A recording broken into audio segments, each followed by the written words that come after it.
నమస్తే. Explore with సంధ్యాకి స్వాగతం.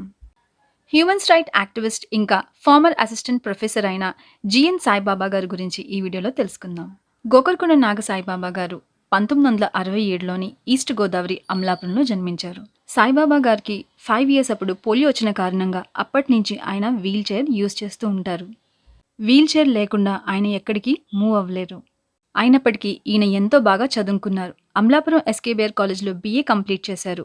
ఆ తర్వాత MA యూనివర్సిటీ ఆఫ్ హైదరాబాద్లో, PhD ఏమో యూనివర్సిటీ ఆఫ్ ఢిల్లీలో. ఈయన ఒక మంచి ఆథర్ కూడా. ఈయన రచించిన పుస్తకం why do you fear my way so much, poems and letters from prison. Saibaba గారిని UAPA అండర్లోని అరెస్ట్ చేశారు. అంటే అన్లాఫుల్ యాక్టివిటీస్ ప్రివెన్షన్ యాక్ట్ ప్రకారం. చెయ్యని నేరానికి ఈయనకి యావజ్జీవ కారాగార శిక్ష విధించారు.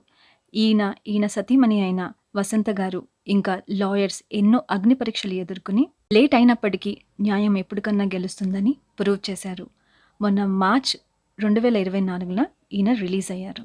ఈ 10 ఇయర్స్ ఆయనతో ఏం జరిగింది అన్నది ఈ బుక్లో డీటెయిల్గా ఉన్నది. ఈయన రచించిన ఈ పుస్తకం అమెజాన్లో దొరుకుతుంది. కొనుక్కోవాలనుకుంటే లింక్ నేను డిస్క్రిప్షన్లో ఇస్తున్నాను, అక్కడికి వెళ్ళి మీరు పర్చేస్ చేసుకోవచ్చు. ఆయన జైలు నుంచి తిరిగి వచ్చారు అంటే న్యాయం గెలిచింది అని అర్థం. సాయిబాబా గారు తిరిగి వచ్చిన శుభ సందర్భంగా గంగుమల్ల శ్రీనివాస్ గారు ఎంతో మర్యాదపూర్వకంగా వెళ్ళి కలిశారు, ఆయన తొందరగా రికవర్ అవ్వాలని. ఈ సందర్భంగా సాయిబాబా గారు గంగుమల్ల శ్రీనివాస్ గారి ద్వారా ఒక మెసేజ్ని మనందరికీ పంపించారు. తప్పుడు కేసులో నన్ను ఇరికించి దాదాపుగా 10 సంవత్సరాల పాటు జైలు పాలు చేశారు. కానీ ఈ రోజున మీ అందరి ముందు నేను ఉన్నాను. అమలాపురం ప్రజలందరికీ, తూర్పుగోదావరి ప్రజలందరికీ కూడా నేను శుభాకాంక్షలు తెలుపుతున్నాను. అలాగే ఈరోజు ప్రజలందరూ కూడా ఏకమై వాళ్ళ హక్కుల కోసం పోరాడాలని పిలిపిస్తున్నాను.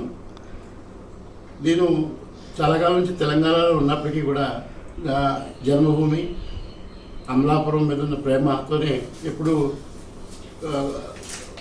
ఉంటూ వస్తున్నాను. మీ అందరి అభిమానాలకి నా కృతజ్ఞతలు. ముఖ్యంగా అమలాపురం, తూర్పుగోదావరి ప్రజలకు, ఆంధ్ర ప్రజలు కూడా అందరూ ఐక్యంగా ఉండాలని, తెలంగాణ ప్రజలతో కలిసి ఐక్యంగా ఉండాలని కోరుకుంటూ ఉంటాను. మీ అభిమానాలకి, మీరు చేసిన మద్దతుకి నేను కృతజ్ఞతలు తెలుపుతున్నాను. నమస్తే.